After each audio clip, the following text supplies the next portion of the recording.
Hello everybody, and welcome to Lawrie's Going Loco. And for this feature, I wanted to start off with this, my own locomotive, my Ruston 48. But those of you who've watched What's Broken Now will know it doesn't actually work at the moment. So instead, we're going to start off with its big brother, the Ruston 165. This is the other locomotive we have at the Mid-Suffolk Light Railway, and she's number 304470 of 1951, and it is a Ruston 165 DS, and that's Ruston's way of saying it's a diesel mechanical locomotive. There are a couple of other versions. There's the 165 DE, which was the diesel electric, and the 165 DH, which was the diesel hydraulic. And we can tell the difference between the diesel electric and everything else because it doesn't have the jack shaft down there. And there was also a 6-wheel, 3-axle version of this also, but this is the small version. When it was new, this was fitted with one of Ruston's own engines, the 6VPH, and that was a 6-cylinder engine, naturally aspirated, and it developed that magic 165 horsepower at 1,250 RPM. And it's quite a large lump as well. It's got a cubic capacity of 17,880, which basically means it's an 18-litre diesel, which is quite a lump.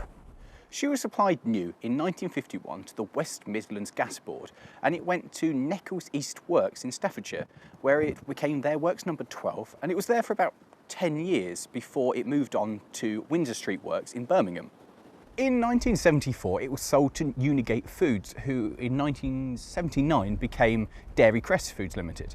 And at that time it was painted bright yellow, and it worked down in a place called Chard Junction in Somerset.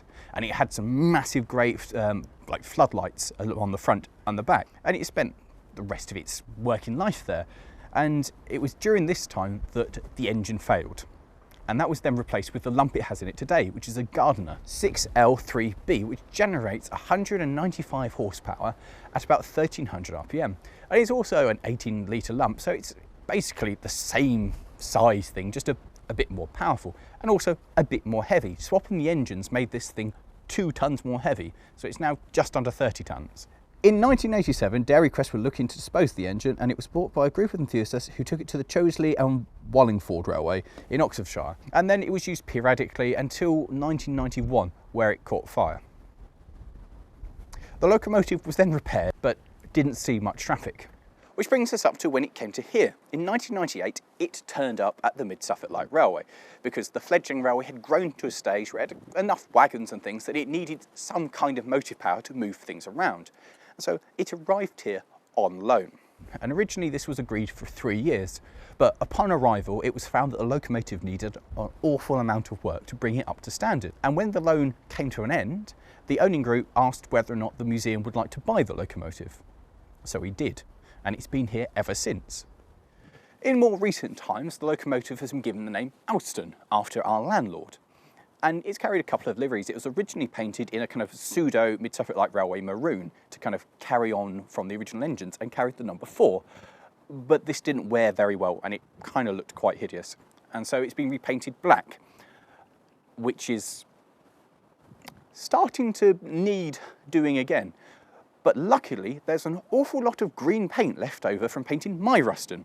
So when the weather improves, this is going to be stripped down and it's going into the same Ruston green as mine. So we'll have a pair of Ruston locomotives in the green, which is going to look absolutely stunning. It's also had a lot of maintenance done on it recently. It's had a full engine service, an oil change, and lots of overdue little niggly jobs done to it to bring it back up to full strength.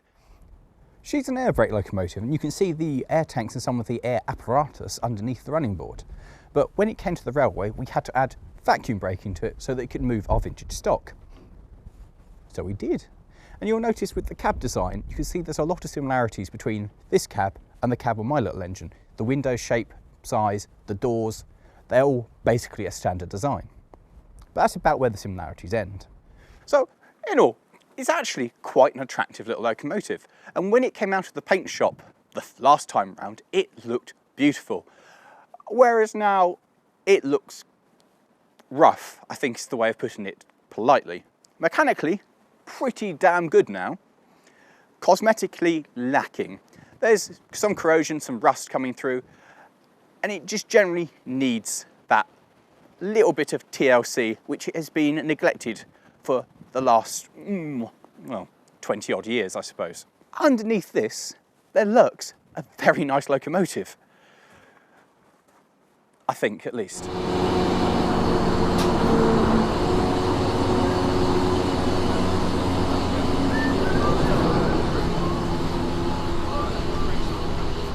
The cab is the roughest part of the whole locomotive, with several similarities between this and a certain Dodge. But the cab itself is quite spacious. There's plenty of room up here for me and Jeffers. And the visibility around here is actually quite good. That said, for driving it, I do tend to spend most of my time hanging out of the door. Under the floor, we have two oiling points, and these are for the shuttle which engages forward and reverse gear. And we also have the lubrication for pretty much everything, the axle boxes and a couple of bits in the engine and the transmission. All the controls along here are duplicated as well. And they're relatively straightforward when you get your head around them. And the reason they were duplicated is back when this was working, you'd have two people on the locomotive, one of which was doing all the shunting, the changing the points, the coupling up, and the other would be driving and need to swap sides so we could see what was going on. Today though, we generally have two people on the engine, just for safety's sake, and it ensures a good lookout at all time. I can see out there, and Jeffrey, being the other side, could look out the other side, because the visibility on a locomotive is always somewhat restricted compared to, say, a car, because I've got a large bonnet in the way. Starting the locomotive is simple. I look around and I grease at the side rods, a check of the engine with the few oiling points in there, and then a press at the cold start. Then all you have to do, put the key in, turn of the key,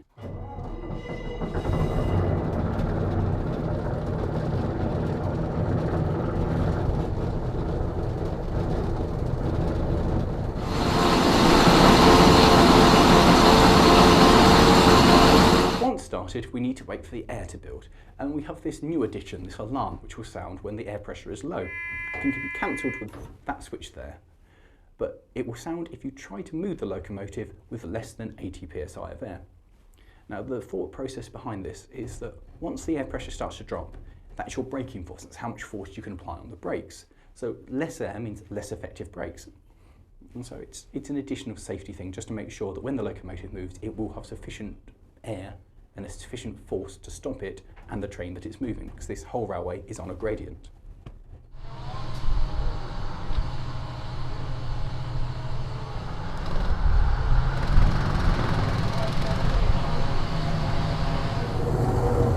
So driving this thing, as well as being exceptionally noisy and hard to hear anything, even what your mate said on that side of the cab, there are the three main levers: the throttle, the gears and the brake, all of which you want to operate with only two hands. So you're always kind of fiddling between three. And getting used to this arrangement takes some time. I've been doing this now about 7 years, I think I've been driving this, so it has become a bit more second nature. So now we've cleared that, we're going to take it up to full throttle, second gear, throttle all the way back, and that is about as smooth a gear change as you get in this. It doesn't really do smooth gear changes, especially the problem is, as we're going uphill at the moment, as soon as I take it out of gear for the clutch to engage and re-engage, well, to disengage and re-engage, we've lost speed, and so you get that lurch. Right, so we're coming up here and we're stopping. So the easiest way to stop this thing is that we just slam it out of gear and apply the brake.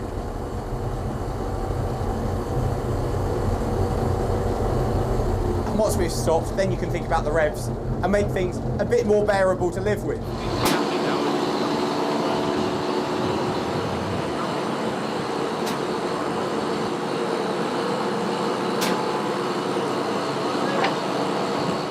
Gauge here now, 20 psi on the black lever, what we're applying, is enough to hold the locomotive in place. And you can see there we have about 110 psi of air in reserve. So that's a good way to be operating. Brake released.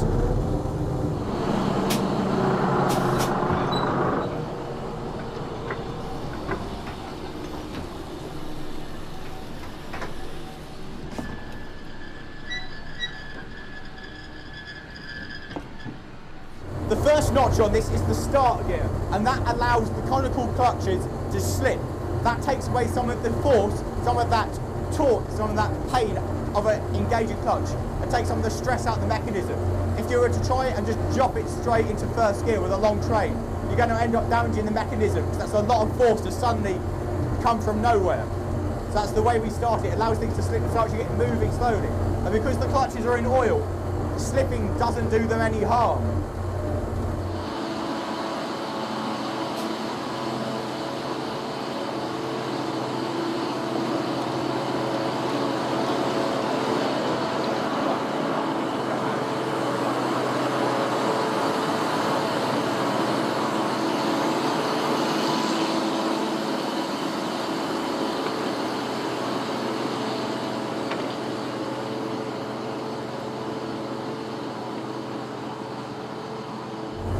So we're going to progress nice and slowly along here, and we've got people by the line side, so that's a time to blast the whistle or the horn and give them a warning. Not that you could miss this thing coming.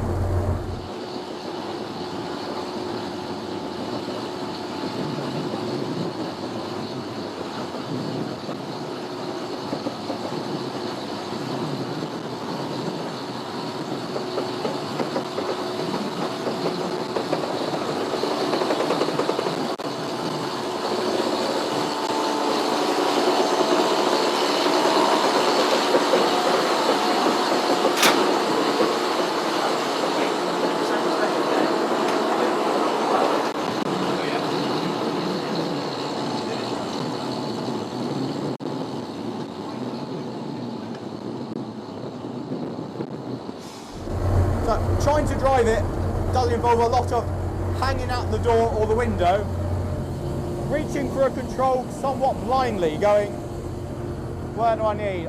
Throttle, yeah. Bit more throttle. Or the brakes, yeah, the brakes are there. As I said, I've been driving this for long enough to be able to kind of know where most things are. And once you get used to the position of it, it's quite a nice thing to drive. It's quite an easy thing to drive. But it is getting used to it. The first couple of times, these controls are not where you want them to be. I tried to drive up to something, still under power, you've throttled all the way down, and it's still driving, like a car. You can take your foot off the accelerator, but if the clutch is still engaged, it will keep on driving, which is a totally different experience to a steam engine, where you shut the regulator, and it comes to a halt. The obviously big problem with doing a day like this for shunting is I have a minimum speed. This is our minimum speed. So trying to buffer up to a wagon or another engine, you've got to kind of take a run up at it. We're developing a new technique now of putting it into the start gear, allowing the clutches to slip, and then applying the brake.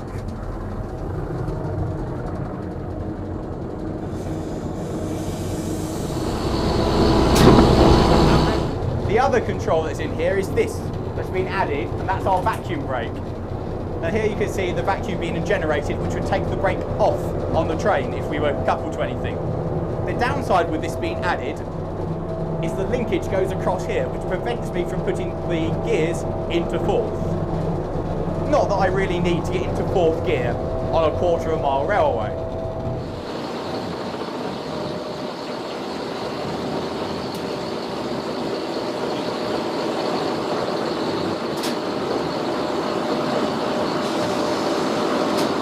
The throttle response on this thing is really quite decent, but just almost instantaneous power. And to be fair, this thing pulls very well indeed. It will move most of our wagons from a standing start and push them up the gradient, which is no mean feat. Being able to put that power down is, yeah, actually quite a challenge. When people say something handles like it's on rails, they really have never been for a ride in anything like this. So you will really feel this bouncing between the rails. And it's also quite a short wheelbase, so the cab bounces up and down quite a bit as well. Right. The brakes on this are a joy to use and can be applied nice and gently. There's a lot of control about how much force you can put down. and if needed, they will stop this 30-ton lump very quickly. And also, they'll stop a full train behind this, of many times this thing's weight, pretty well as well. The brakes are probably the best thing about the whole driving experience.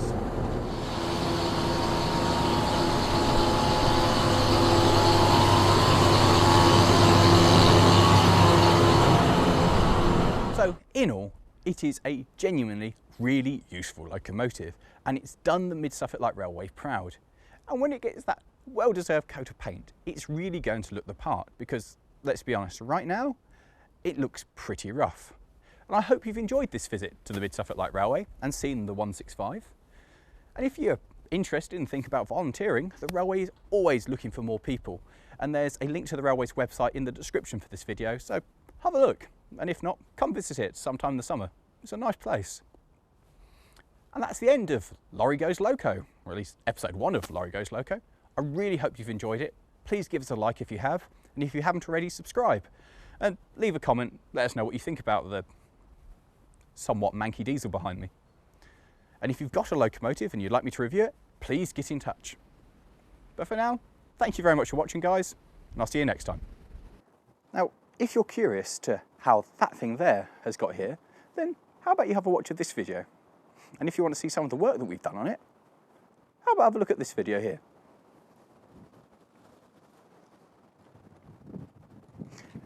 How long do you reckon I need to stand here for?